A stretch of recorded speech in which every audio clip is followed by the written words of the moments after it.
Dokter Os Indonesia Spesial Kemerdekaan. Simak perjuangan seorang dokter puskesmas di daerah terpencil dalam memberikan pelayanan medis pada masyarakat. Bisa lebih maju lagi, penduduknya lebih pandai untuk kesehatan, untuk hidup bersih. Kenali nyamuk penyebar parasit cacing penyebab penyakit kaki gajah. Benarkah orang dengan HIV dan AIDS tidak memiliki harapan sembuh?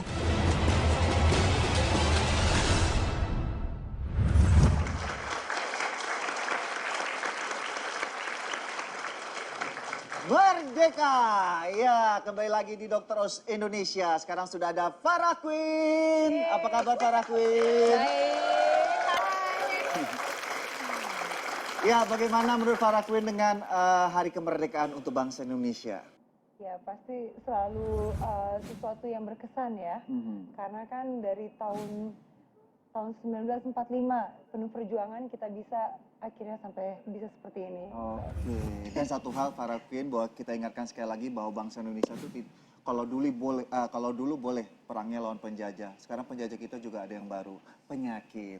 Termasuk salah satunya adalah gangguan tidur. Kalau Farah tidurnya berapa jam sehari? Kalau tidur sih tergantung ya, mungkin bisa dibilang kalau normalnya sekitar 7 jam lah. 7 jam? Iya, kalau dulu sih bisa tidur kurang dari 7 jam. Mungkin kayak 5-6 jam, terus udah langsung aktivitas lagi. Cuman kayaknya sekarang kan umur saya udah 34 nih. Oh iya? Jadi kayaknya perlu tidurnya lebih banyak lagi. Cuman kebetulan sekarang lagi agak sedikit jet lag. Jadi kalau jet lag itu malah lebih kacau lagi nih tidurnya. Oke. Nah di sini bahwa di Dokter Os Indonesia dulu pernah kita membahas mengenai tips tidur berkualitas. Itu dia. Sekarang sudah ada Dokter Andreas di sini untuk membahas tentang kesalahan-kesalahan yang terjadi pada saat kita tidur. Nah, ternyata tidur itu tidak hanya bisa menyehatkan kita, tapi juga jika terjadi kesalahan bisa mengakibatkan bahkan sampai kematian. Jadi gini, kalau posisi tidur itu cuma satu syaratnya, Iya. nyaman. Nyaman? Nyaman, mau terlentang, mau miring ya? mau miring, mau dalam posisi tengkurap, silahkan. Yang penting nyaman, bangun, tidak menyebabkan sakit di badan dan lain sebagainya.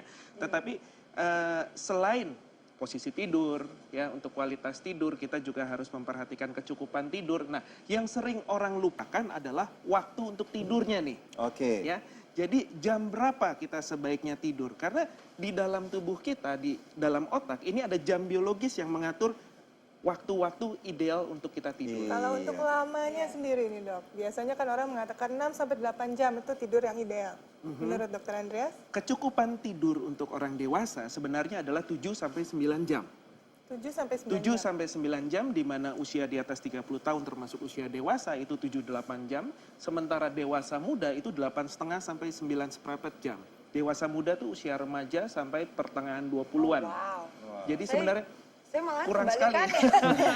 Justru waktu saya umur segitu, perasaan tidurnya sedikit sekali. Nah, karena apa? Karena mempunyai jam biologis yang berbeda. Di mana di usia dewasa muda ini jam tidurnya, jam ngantuknya itu mendekati tengah malam. Sedangkan aktivitas kita kan mulainya sudah di pagi hari. Padahal di usia dewasa itu kita mengantuk misalkan jam 10 malam sudah mengantuk, ya kan? Tapi di usia dewasa muda tidak demikian. Mendekati tengah malam justru baru mengantuk. Iya. Oke, untuk mendapatkan tidur yang berkualitas juga perhatikan beberapa aktivitas yang mungkin kita lakukan itu harus ada spare waktu di saat masa akan tidur, kayak olahraga. Pernah nge-gym di malam hari? Iya, dulu ya kan biasanya syuting tuh seharian. Jadi ada waktu cuma untuk olahraga selesai syuting, which is sore sampai malam. Biasanya habis olahraga saya nggak bisa tidur. Susah tidur ya? Jadi ada spare sekitar 2-3 jam gitu Persis. dok ya? Iya. Jadi jarak selesai olahraga dan tidur itu disyaratkan sekitar 3 jam. Iya. Ya, kenapa? Karena orang banyak berpikir bahwa dengan berolahraga Bikin capek. fisiknya capek Bikin sehingga capek. mudah tidur. Salah. Benar. Kenapa? Karena adrenalin naik. Dengan kadar adrenalin yang meningkat, tentu saja otak akan segar, kita akan jadi sulit untuk tidur. Sehingga disyaratkan sekali lagi 2-3 jam jaraknya selesai olahraga dan tidur. Dan jika kita berolahraga di malam hari, disarankan bentuk olahraganya yang rekreasional. Seperti apa misalnya? Mungkin hanya jogging ringan sambil mendengarkan musik gitu ya. Oke. Nah itu bicara masalah aktivitas. Sekarang yang di sebelah Dokter Reza. Nah, ini dia. Makanan. Biasanya habis Nah. olahraga bawahnya juga pengen makan nih. Nah biasanya makanannya juga makanannya berat. Berat-berat. Jadi lengkap gitu kan menunya, semua ada. Nah sebenarnya yang paling bagus tuh biasanya orang habis makan kan ngantuk. Bagus nggak sih dok itu sebenarnya langsung tidur gitu? Jarak selesai makan dan tidur itu juga disarankan sekitar 2 jam. Kenapa? Karena itu waktu yang dibutuhkan untuk pengosongan lambung. Ya, alasan hubungan dengan antara makan besar, makan berat dengan tidur sebenarnya sederhana aja. Kalau kita terlalu kenyang, begah, ya tentu saja nggak nyaman untuk tidur. Kalau terlalu lapar, ya tidak bisa tidur. Itu saja sih. Satu Nah, itu lagi, ada elektronik tuh. gadget ceritanya. Biasanya mau tidur di samping tempat tidur kita di kamar tuh kan sibuk gitu. Nah, sebenarnya penggunaannya tuh bagaimana dok? Gini, untuk gadget-gadget ya, termasuk juga layar televisi, layar monitor dari komputer, dari handphone dan lain sebagainya, ini memancarkan blue light, cahaya biru yang akan dibaca oleh otak kita sebagai siang hari. Dan ini akan mengacaukan jam biologis kita. Wajar jika kita nanti akan mengalami gangguan-gangguan tidur. Nah, tetapi elektronik juga sebaiknya masih bisa kok gadget-gadget ini digunakan untuk membantu kesehatan tidur kita. Untuk apa? Sekarang Musik, kan ya? musik, ya kan? Tapi fungsi-fungsi internet, fungsi-fungsi telepon tolong dimatikan. Nah, ini kan beberapa tips untuk menunjang kualitas tidur ya. Tapi juga harus diingatkan ada beberapa kesalahan dalam Anda menentukan waktu tidur. Nah, kesalahan yang pertama kira-kira apa ya Dokter Esha ya? Biasanya kalau dikatakan nih tidur terlalu lama itu bahkan bisa mendatangkan penyakit dan juga kematian. Nah, sebenarnya itu bagaimana? Jadi tidur yang terlalu lama itu sebenarnya tidak ada, ya. Karena tidur itu sudah ada porsinya. Kalau kita sudah cukup tidur, kita tidak akan bisa tidur lagi. Kita harus ingat mengenai jam biologis ini. Jam biologis kita setelah jam makan siang, kira-kira jam 1, jam 2 itu memang sedang turun, sedang ngantuk-ngantuknya, ya. Sehingga kita cenderung untuk tidur. Nah, untuk produktivitas ini baik jika kita tidur selama kira-kira 20 menit, setengah jam. Ya. Itu malah bagus ya? Malah bagus, karena apa? Akan meningkatkan produktivitas kita. Tapi ada penelitian-penelitian yang mengatakan kalau tidur lebih dari setengah jam, misalkan sampai jam 2, sampai jam 3, ini akan resiko untuk obesitas, resiko untuk diabetes. Apakah benar?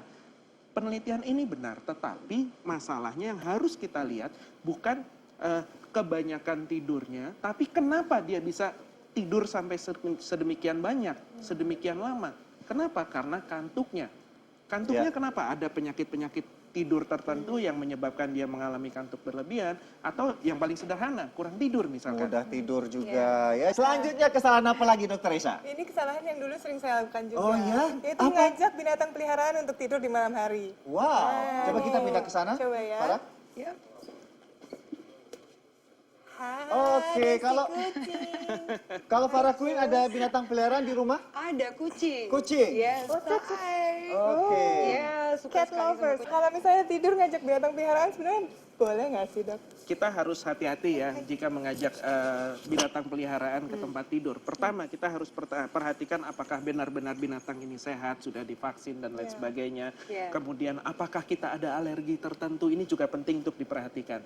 Tetapi satu hal yang sering kita lupa, perhatikan juga aktivitas dari binatang-binatang peliharaan ini. Nah, sedangkan ada binatang-binatang tertentu yang aktif di malam hari, seperti kucing misalkan. Bangunnya justru malam hari. Nah, justru di malam hari mereka lebih aktif daripada siang hari. Salah-salah malah membangunkan kita dan Kecuali mengganggu tidur tak kita. diletakkan di depan pintu, apa ada jaga maling ya.